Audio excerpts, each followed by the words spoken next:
श्रीमान् वेङ्कटनाथार्य कवितार्किककेसरी वेदान्ताचार्यवर्यो मे सन्निधत्तां सदा हृदि। भीष्मस्तुति 5 यवहितपृतनामुखं निरीक्ष्य स्वजनवधात् विमुखस्य तोषबुद्ध्या कुमतिमहरदात्मविद्यया यः சரணரதி பரமஸ்ய தஸ்ய மேஸ்தோ. அதாவது இதில் என்ன சொல்றார், தூரத்திலிருந்து எதிர்த்த மாதிரி இருக்கிற சேனைகளை சைன்யங்களை பார்த்த உடனே எல்லாரும் பந்துக்களா இருக்கா, குருவா இருக்கா, இவாளெல்லாம் நம்ம கொன்னுட்டா நமக்கு பாவம் சம்பவிக்கும் அப்படின்னுட்டு மனசுல நினைச்சுட்டான் அர்ஜுனன். உடனே என்ன ஆகுது, தன்னுடைய கடமையிலிருந்து அதர்ம புத்தி வந்துடுறது அர்ஜுனனுக்கு. அதுக்கப்புறம் கிருஷ்ணர் என்ன பண்றார், தர்ம புத்தி என்ன, ஆத்ம தத்துவம் என்ன அப்படிங்கிறது எல்லாத்தையும் அர்ஜுனனுக்கு சொல்லி அவனுடைய அஜ்ஞானத்தை போக்குறார். அப்பேற்பட்ட அந்த எம்பெருமானுடைய பாதங்கள்ல எனக்கு பற்று நிகழ வேண்டும், எனக்கு பற்று இருக்க வேண்டும் அப்படின்னு பீஷ்மர் பிரார்த்திக்கிறார். அதாவது என்னன்னா, இப்படி அதர்ம புத்தி வந்த உடனேயே ரதத்துக்கு மத்தியில, துயருக்கு மத்தியில அர்ஜுனன் மயங்கி விழுந்துடுறான். உடனே ஸ்ரீகிருஷ்ணர் இந்த மாதிரி ஆத்ம தத்துவத்தை எல்லாம் சொல்லி, க்ஷத்ரியனுடைய கடமை யுத்தம் பண்றது தான், யுத்தத்தை கைவிடக்கூடாது அப்படின்னு உபதேசம் பண்றார். அதுதான் இந்த பகவத்கீதை அப்படிங்கிறது. தர்ம பொருள பந்துவை கொல்றது பாவம் ஆகாது அப்படின்னு எடுத்து சொல்றார்.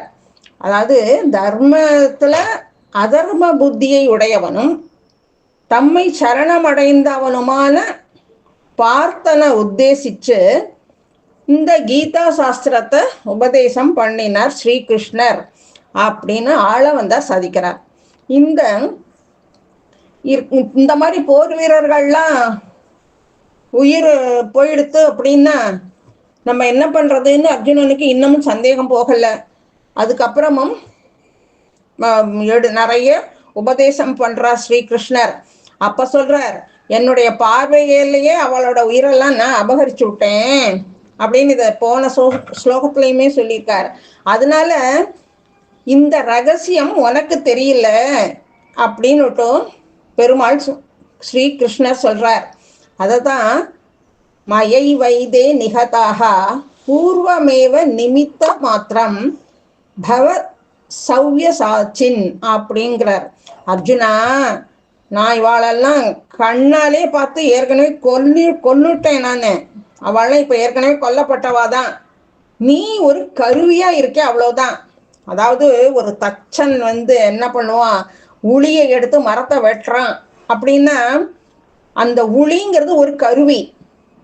அந்த தச்சன் மரத்தை எப்படி வேணாலும் உருவகம் பண்ணிக்கலாம். அது மாதிரி இந்த போர்ல நீ ஒரு கருவி, முக்கியமான காரணகர்த்தா நான் தான். கருவியால எந்த பாவமும், கருவிக்கு எந்த பாவமும் வராது. உன்னுடைய பராக்கிரமத்தை பெருமிதத்தோடு எல்லாருக்கும் சொல்லணும் அப்படிங்கிறதுக்கு தான் ஒன்னை இங்க நான் நியமிச்சிருக்கேனே தவிர்த்து இதுக்கு நீ பயப்படாத அப்படின்னுட்டு பல விதமான புத்தியெல்லாம் சொல்லி, புத்திமதிகளெல்லாம் சொல்லி அர்ஜுனனுக்கு அருள் புரிஞ்சவர் ஸ்ரீ கிருஷ்ணர். அப்பேற்பட்ட அந்த கிருஷ்ணனுடைய திருவடியில தன்னுடைய மனசு லயமடையணும் அப்படின்னு பிரார்த்திக்கிறார் பீஷ்மர். ஸ்லோகம் 6. ஸ்வநிகமமபஹாய மத் பிரதிஜ்ஞாம் ரிதமதி கர்த்துமவலுப்தோரதஸ்தக த்ருதரத சரணோப்யயாத் சலத்குஹ ஹரிரிவ ஹந்துமிபம் கதோத்தரீயஹ. இதுல என்ன சொல்றார், ரதத்துல உட்கார்ந்துருக்கிற ஸ்ரீ கிருஷ்ணருக்கு தான் வேதத்துக்கு சமமானவன் அப்படின்னுட்டு கூட யோசிக்காம தன்னுடைய பிரதிஜையை விட்டுட்டு என்னோட பிரதிஜைய சபலமாக்கணும், உண்மையாக்கணும், நிறைவேற்றணும் அப்படிங்கிறதுக்கோசரம் தேரிலிருந்து கீழே குதிச்சு கையில சக்கரத்தையும் தரிச்சுண்டு ஒரு யானையை கொல்றதுக்கு ஒரு சிங்கம் எப்படி பாஞ்சு வருமோ அந்த மாதிரி கீழே குதிச்சான். அப்போ இந்த பூமியே அப்படி நடுங்கித்து, தன்னுடைய மேல இருக்கிற வஸ்திரம் கீழே விழுந்தது கூட தெரியல. அப்படி பாஞ்சுண்டு எனக்கு முன்னாடி வந்து நின்னானே. அப்பேற்பட்ட அந்த எம்பெருமான் கிட்ட என்னுடைய மனசு லயிக்கணும், அந்த முகுந்தனே எனக்கு கதி அப்படிங்கிறார்.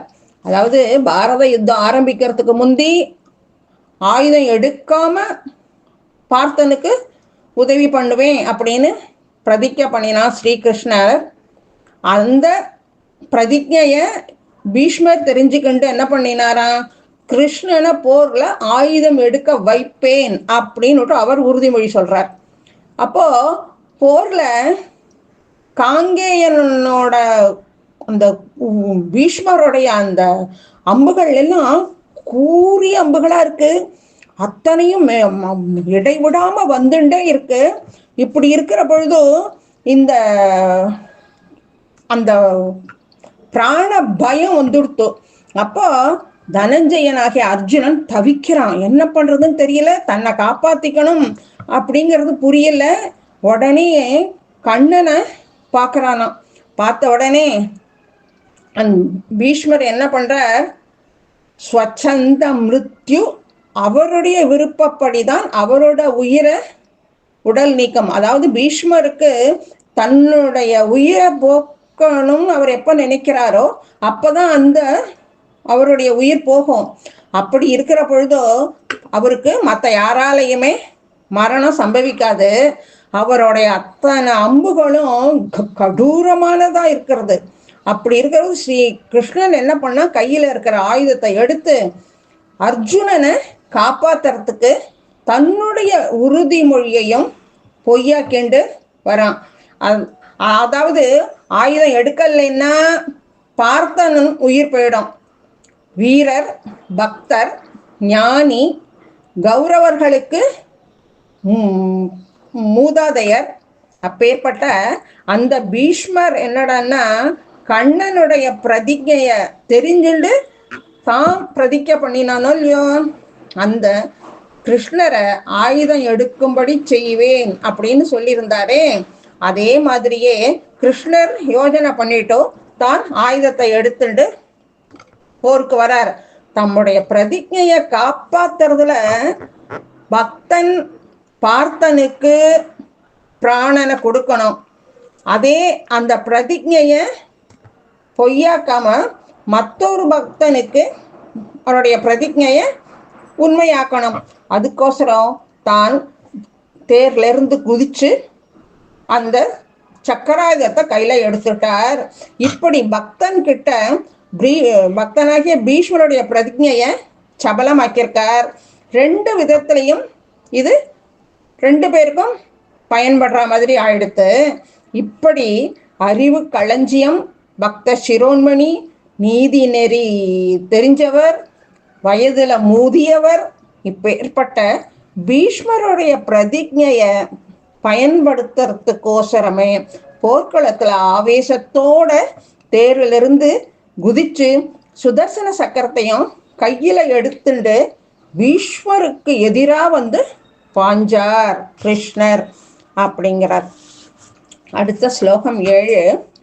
சித்த விசிகோ விசீர்ண தம்சக க்ஷதஜ பரிப்ளுத ஆததாயினோ மே பிரசபமபிசசார மத்பதார்த்தம் சபவது மே பகவான் கதிர் முகுந்தக.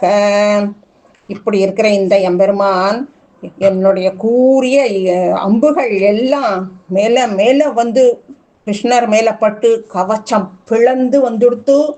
அந்த அம்பு உடல்ல எம்பெருமானோட திருமேனியில போய் பட்டு இரத்த பெருக்கு, அப்படி ரத்தம் பீறிட்டு வந்துருக்கு.